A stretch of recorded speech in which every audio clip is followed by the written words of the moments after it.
Welcome to Real World Peaceful Parenting, a podcast for parents that are tired of yelling, threatening, and punishing their kids. Join mom and master certified parent coach Lisa Smith as she gives you actionable, step-by-step strategies that'll help you transform your household from chaos to cooperation. Let's dive in. Welcome, welcome, welcome. I am so excited to be with you here today. As you know, we've declared 2024 the year of self-regulation. And as we turn to the second half of 2024, I want to let you know that I am committed more than ever to continue to bring you tools, support, and ideas that help you improve the regulation in your family. I got you. I'm here for you. And I will be with you every step of the way. So with that in mind, I'm going to ask you a question to kick off today's episode. Have you ever felt like you're about to lose it? Like really on the verge of losing it? And then someone comes along and just their mere presence helps you calm down and regulate. Yes? Yes. That, my friend, is the magic of co-regulation. And today we're going to dive into this powerful concept and how it can help transform your parenting journey. You see, co-regulation is an essential part of creating a peaceful and connected family. It's about using our presence, our words, and our actions to help our children move from a state of distress to calm. And today, I'm going to help you unpack what co-regulation is and why it's so important, and how you can start practicing it today. I remember when I first learned about co-regulation, I had not heard that term prior to Malcolm being about 4 years old. And it was a total game changer for me, for Malcolm, and for David. Because what I understood is that I was not offering Malcolm regulation when we were interacting and things weren't going well and he was melting down and storming. I was offering him co-dysregulation. I was upping the intensity. I was reactivating the storms for him. And it was an absolute game changer in my parenting to understand that I had the power and the skills and the tools to offer my kid co-regulation at any time. And I've been doing that for the last however many years it's been from the day I learned it to now, and my kid's 20. And it is one of the things that connects us. And it is one of the tools that he's absolutely learned, not through me lecturing him and telling him about it, but me modeling regulation and offering co-regulation. And I can't wait to share these insights with you today. So let's dig in. Okay, so in simple terms, co-regulation is when someone you trust connects with you in a warm and empathetic way, helping you work the cortisol out of your body, move from your middle brain back to your higher brain, and feel safe and regulated in the face of big emotions. And this can be accomplished through words, actions, or even just calm presence. When we're feeling overwhelmed as humans, having someone there who's in a regulated state in their higher brain can help shift our nervous system into our regulated state. As parents, we kick off co-regulation right from the get-go as soon as we birth that baby. Think about those first few days, weeks, and months. The baby starts crying and fussing, and we swoop in, pick them up, hold them close to us, settle them with a pat and a shh, and a hug and a holding, and what's actually happening in that moment. When we pick up that baby, they are dysregulated. We offer them our calmness. We offer them our regulation, and they learn to co-regulate. It's a powerful lesson in emotional management. And in those early moments, it's the beginning of our kids grasping and managing their own emotions, drafting off of our regulation that we're offering them. So at its heart, co-regulation is about connecting with a child who's in distress, who's in their middle brain, who's secreting that cortisol through their body, whose central nervous system is dysregulated. So we're connecting with a child who's in distress and being able to help them in that moment by evaluating what they need and help teach them to calm themselves. It requires us, the parent, to sync up with our kids and offer calm. Now, we have to be calm first to offer the calm. And that's the hard part, but the so interesting, helpful, evolutionary part. It involves recognizing and responding to the other person's emotional cues. So let me share an example with you. One of my clients, let's call her Jane, was having a tough day with her toddler. Things were not going well. We've all been there. The toddler was having meltdown after meltdown, having tantrums, wouldn't put their shoes on, wouldn't cooperate, saying no, storming, throwing themselves on the floor. Again, we've all been there. And through the work that Jane has done with me, she recognized that her little one was overwhelmed, was having big emotions, and needed assistance in regulating himself. So instead of her old way of doing it, of getting frustrated and telling him to cut it out and get over it, Jane took a couple deep breaths, regulated herself first, then got down to her child's level and spoke softly. She said, "Oh, sweetheart, I can see you're having a hard time. Come here. I'm here for you." She gently placed her hand on her child's back, stayed close, and offered her calm presence. Gradually, over a few minutes, the toddler began to settle, feeling the comfort and safety in Jane's calm demeanor. This is co-regulation in action. Co-regulation helps build secure relationships. When we're able to connect and calm each other, it strengthens the bond between us and our kids. It's like creating a safety net where our kids get a chance to feel understood and supported. Now, the tricky part of co-regulation is that the parents have to recognize how they're feeling, and we have to be able to regulate our own emotions in difficult moments so that we can help our children gain these skills. And this is really where my journey started. When my son was really little, I was often dysregulated by his big emotions, by his storming, by his melting down. And while trying to parent him completely dysregulated, I was trying to command or demand him to be regulated. My current self laughs at my old self. I didn't know any better, but what I was doing was definitely not working, and it may not be working for you either. So the part here is that we have to get regulated first and then be able to extend and offer some of our regulation to our child as though they're drafting behind us. The long-term benefits of this, of learning the skill of modeling co-regulation for our kids, are huge. Kids who experience co-regulation learn to manage their emotions better, studies show. They feel more connected and secure. Let me say that again. Kids who experience co-regulation learn to manage their emotions better. They feel more secure and connected. And as parents, we also benefit when we model co-regulation because we're creating a more peaceful home environment. Co-regulation offered on the regular to our children enables them to learn to handle stress better, resist immediate gratification, avoid ill-informed, hasty decisions, move and stick to plans, solve problems, adapt to challenges, and take healthy risks because they're going to spend more time in their higher brain.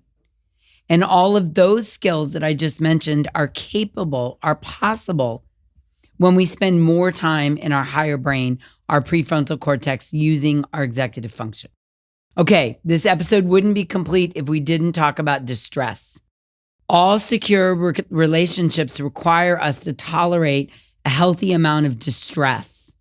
It's not about avoiding tough emotions, but learning to navigate them together. Learning to slow down and stay connected even during those tough moments. This is a life-changing skill. This right here raises emotional intelligence. Let me share a personal story. Recently, Malcolm was home from break from college. He's 20, and he's a rising sophomore, and he came home for a couple weeks, and he was having a really, really, really tough day. We had a lot going on, and I could tell he was stressed and frustrated. He was being snappy, raising his voice, and just really a grumpy Gus. And instead of reacting to his frustration, instead of letting myself get dysregulated like the old me would have and have a lot of really negative thoughts, oh my God, he's being so difficult and disrespectful, and why is he doing this? I can't believe it. I checked in with myself. I saw that I was getting dysregulated by his dysregulation. I took a deep breath and I approached him calmly. From a regulated place, I extended co-regulation and I said, hey, I can see you're having a tough time. Can we take a break? Can we go for a walk and talk about it? So we went for a short little walk around the block. And while we were walking, I listened to him vent about what was bothering him. The whole time, my only goal was to stay calm and present and offer him co-regulation. I validated his feelings without trying to fix the problem. I was just offering him co-regulation. As we made our journey around the block, I watched him start to regulate, relax, work the cortisol out of his body. And then he was able to figure out his next best move on his own when he got into his higher brain. That, my friends, is co-regulation in action. Now, maybe some of you don't know how to do this yet, and I totally get it. I didn't know how to offer co-regulation either. You know, we're supposed to learn this as a child from our parents or caregivers. But let's be honest, not all of us got that training. We didn't grow up in homes where someone was validating us and offering us co-regulation, probably because they weren't even regulated themselves. So that we weren't able to learn it. I know I sure didn't learn it as a kid. I had to learn it as a parent, and that's okay. It's okay if you didn't develop this skill. You're not responsible for your upbringing, but you are accountable for your healing as an adult and learning now how to co-regulate so you can offer it to your kids. So it's not our fault we didn't learn it, but it is our responsibility to take it on now and learn it and model it for our kids. And I know it's totally possible. I've helped thousands of parents learn how to co-regulate. And I know that if I can learn it and do it, you can learn it and do it. And I'm here for you. I've got you. To learn it, we have to take active steps to learn and practice emotional regulation and co-regulation. So here are 4 practical tips that are going to start out by helping you get better at regulating your own emotions when your kids are losing it. And then we'll talk about how to offer them the co-regulation. Step number 1 is really identify your triggers. Think about the situations that are likely to set you off. Is it when your kids are fighting? Is it when you feel stressed or late for somewhere? Is it when you feel behind? Is it at bedtime? Is it when your daughter is rolling her eyes? I know for me, it's most likely to happen when I get surprised in my parenting or when my kid calls me up on the phone and says, hey, I've got bad news. Every single time I get triggered by this. So now I know the situations, the times, and the places that are going to set me off, and I can plan for it. Step 2 is identifying your patterns. Notice if there are reoccurring themes, like I tend to get really triggered when I get angry, or I tend to get really triggered when I feel unheard, or I tend to get really triggered when my kid tells me no, or I get really triggered when my older kid physically hurts my younger kid because I was the younger kid that was in pain all the time from my siblings hitting me. Try to identify your patterns. These help you avoid or head off the getting triggered into emotional dysregulation yourself. And number 3 is practice pausing. Multiple times a day throughout the day, just take a few seconds or a minute and check in with yourself. Check in with your body. Ask yourself, what am I feeling? Set an intention that when I get triggered, can I pause and respond rather than react? That is a total game changer, these 3 steps right here. And then the 4th one is to check in and make sure you're meeting your basic needs. Make sure you're hydrated. You're moving throughout the day. You're eating well. You're getting enough rest. They sound so simple and easy and obvious, but what I will tell you is that when you do these things, you're much more likely to respond rather than react when you get triggered. The pause is so much easier when we're meeting our basic needs. Sound good? Okay, now here are the steps to co-regulation. Once you're able to pause and regulate your own emotions, then you have something to extend and offer to your kids. So step one is always check in with yourself. That example I gave of Malcolm, I realized that his dysregulation was causing me to be dysregulated. And step one was to take a deep breath and to really regulate myself and then go to him. Observe that he's dysregulated. Offer him co-regulation. Validate his feelings. Be there with him to help him calm down by offering a kind word, a gentle touch, or merely just my presence and deep breathing with him. When you're able to teach your kids to self-regulate over time, they have a better emotional awareness and literacy, including ability to identify their emotions.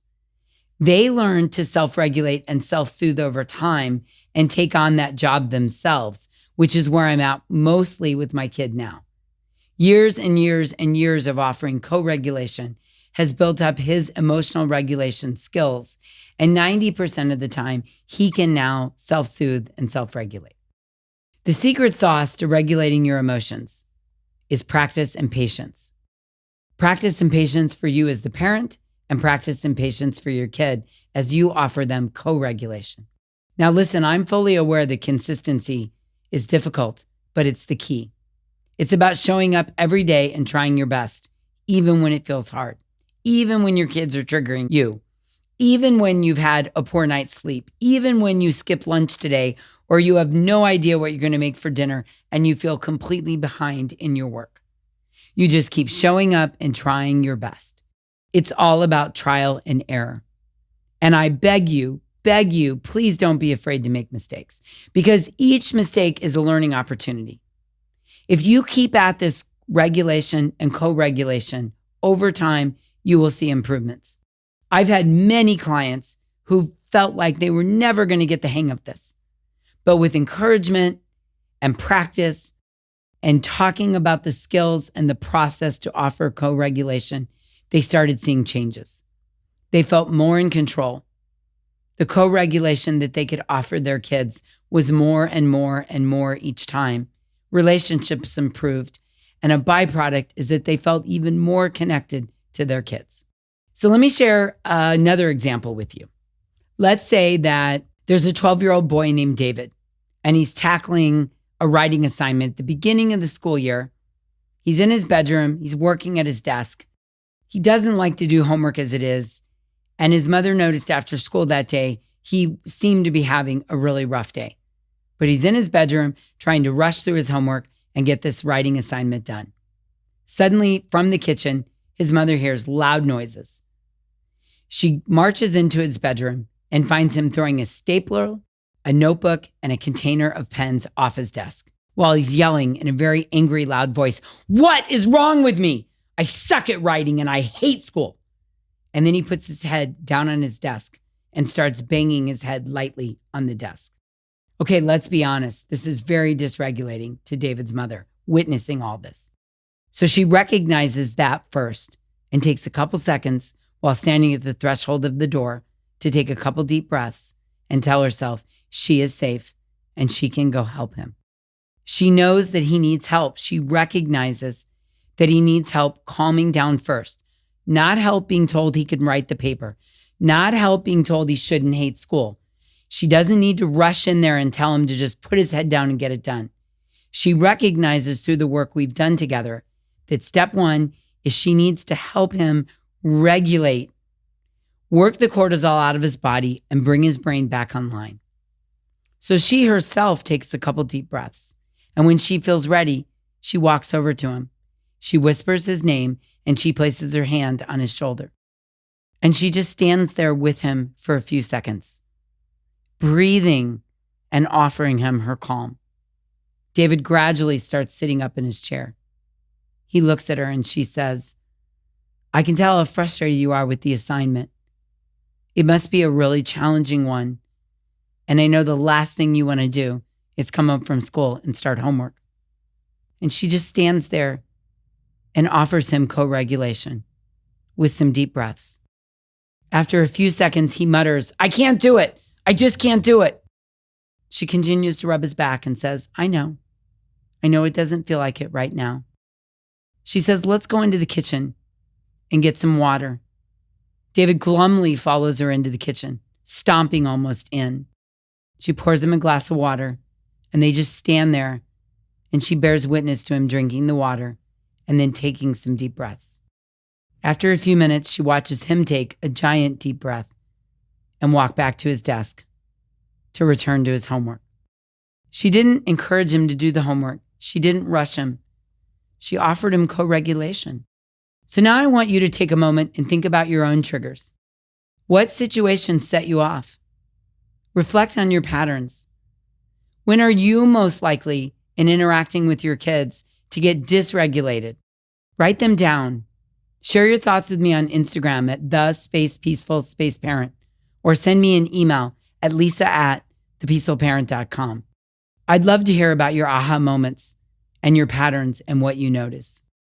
Just noticing the patterns and the triggers and committing to take a deep breath and regulate yourself before you rush in is an absolute game changer in this process.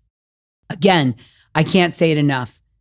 We have to regulate first before there's anything to offer our kids, anything in the cup of regulation, or for them to be able to draft off of us. Now, here's the thing. If you like what you're hearing, but you have no idea how to do this, or you've gotten started at it, but you're ready to dive deeper and practice more and become an expert at this, I got you. If this speaks to you in any way, I want you to hear my personal invitation to join the Hive. In my program, The Hive, I teach parents just like you exactly how to calm their nervous system with personalized strategies that I will create just for you that will work. You're going to get practical tools and support to move you along the journey of self-regulation so you can offer co-regulation to your kids. If this speaks to you in any way, I want you to go to thehivecoaching.com. We'll also put a link in the show notes so you can learn more about the program and join us so that I can help you learn to calm your nervous system and offer co-regulation to your kids. I can't wait to see you there.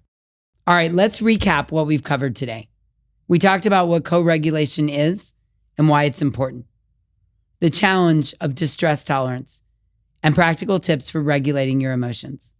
We explored how co-regulation starts from the early years and continues to play a critical role in our relationships and in our connection with our kids. Remember, co-regulation is not just about responding to a moment of distress. Beyond it, it builds a foundation of understanding and support. It teaches us and our children that emotions are manageable and they're not alone in their feelings.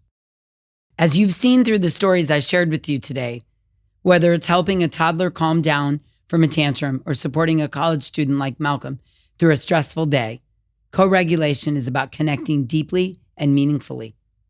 It's about us being the stable, calming presence your kids can rely on that helps them feel safe and learn to manage their own emotions. So I want you to take these insights. I want you to reflect on your own experiences. And I want you to think about how you can incorporate more co-regulation practices into your daily interactions with your kids. It's about progress, not perfection. Be patient with yourself. And remember, every step forward is a step towards a more peaceful and connected family life. And again, if you're looking for more support, want to deepen your understanding of these concepts, come join us at thehivecoaching.com, where we'll delve deeper into the practices with tools and coaching designed to support you every step of the way. Oh, so good, right? You've got this, and I'm here for you every step of the way. You have the power to transform your family's emotional health. So keep practicing, stay patient, and know that every small step makes a big difference. You've got this. Okay, until we meet again, I'm wishing you peaceful parenting. Thanks for listening to Real World Peaceful Parenting. If you want more info on how you can transform your parenting, visit thepeacefulparent.com. See you soon.